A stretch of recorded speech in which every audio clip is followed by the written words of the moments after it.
معزز سامعین گرامی قدر، گزشتہ دو خطبات میں سیرت عائشہ کے حوالے سے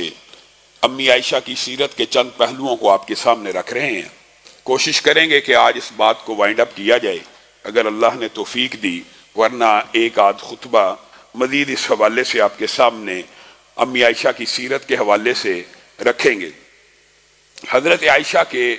بعض فقہی اجتہادات کو گزشتہ خطبے میں آپ کے سامنے رکھا تھا،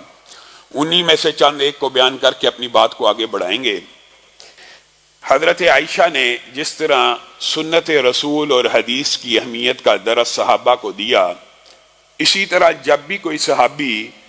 نبی کریم صلی اللہ علیہ وسلم کی سنت یا دین اور شریعت کے کسی مسئلے کا استنباط کرتا اور امی عائشہ تک وہ خبر پہنچ جاتی تو امی عائشہ نبی کریم صلی اللہ علیہ وسلم کی زندگی کو اپنے سامنے دیکھتی۔ اگر تو وہ مسئلہ نبی کریم کی زندگی کے مطابق ہوتا تو اس کو جاری رہنے دیتی، ورنہ فوراً ٹوک دیا کرتی تھی، اور یہ امی عائشہ کے اعزازات میں سے ہے۔ اگر آپ غور کریں کہ مغرب جس وقت عورت کو ابھی شخص قرار دینے کا حق یا ووٹ کا رائٹ دینے کی بات کر رہا تھا یا تعلیم کا حق دینے کی بات کر رہا تھا یورپ جس صدی کے اندر، اس سے 14 صدیاں قبل بڑے بڑے اکابرین صحابہ امی عائشہ کے سامنے زانو تلمذ کو طے کر رہے تھے۔ یہ اسلام کی استاد خواتین میں سے ہیں، اور بعض لوگ یہ سمجھتے ہیں شاید عورتوں کے یہ جو حقوق ہیں یہ مغرب سے آئے ہیں۔ مغرب نے جس وقت عورت کو شخص بھی قرار نہیں تھا دیا،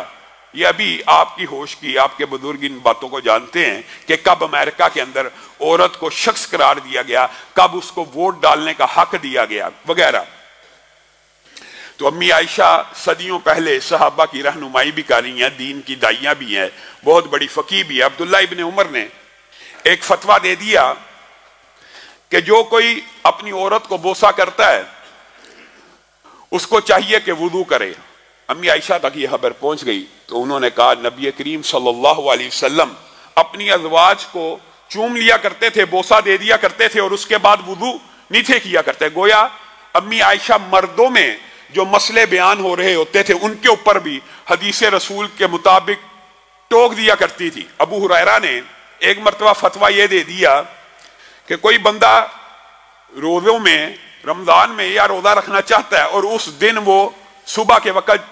حالت جنابت میں اٹھے، جمع کر لے، بیوی کے ساتھ تعلق قائم ہو جائے، تو اس کو چاہیے روزہ نہ رکھے، پہلے نہائے، اور اگر نہانے کے دوران روزے کا ٹائم گزر گیا ہے تو سحری کرنے کا وقت نہ ملا تو اس کا روزہ کوئی نہیں۔ امی عائشہ کو یہ خبر پہنچ گئی، امی عائشہ سے صحابہ نے یہ پوچھ لیا تو امی عائشہ نے صحابہ کو اکٹھے کر کے کہا نبی کریم صلی اللہ علیہ وسلم کا طرز عمل اس سے مختلف تھا، اور امی عائشہ نے وہ فتویٰ دیا جس کی وجہ سے حضرت ابو ہریرہ کو اپنا فتویٰ واپس لینا پڑ گیا۔ اور یہ بات بھی بڑی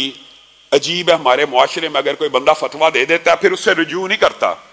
لیکن صحابہ کا طرز عمل یہ نہیں تھا۔ جب صحابہ کو یہ بات پتہ چل جاتی تھی کہ نبی کی حدیث اس فتوے کے بارے میں یہ ہے تو وہ اپنی انا کا ضد کا مسئلہ نہیں تھے بناتے، بلکہ کیا کر لیا کرتے تھے، رجوع کر لیا کرتے تھے فوراً اسی وقت۔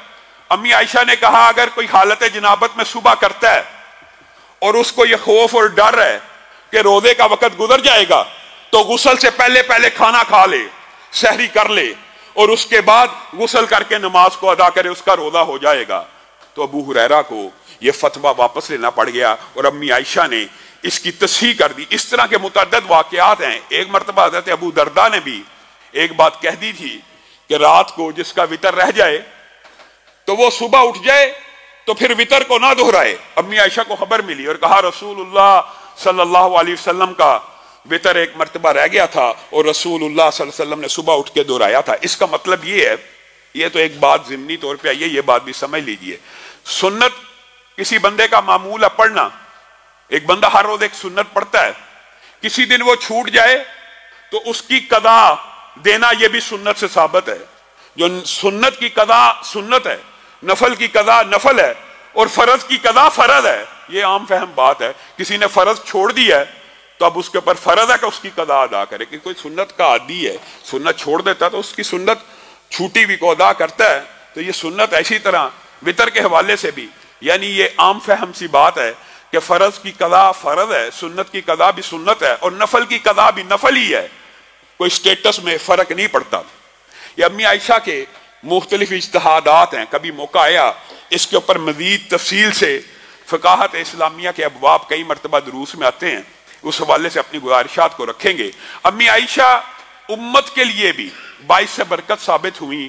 اور صحابہ کی تعلیم میں بھی باعث برکت ثابت ہوئی، اور اگر ازواجی زندگی کا مطالعہ کیا جائے تو نبی کریم صلی اللہ علیہ وسلم کی 90% زندگی ازواجی زندگی امی عائشہ ہی سے منقول ہے۔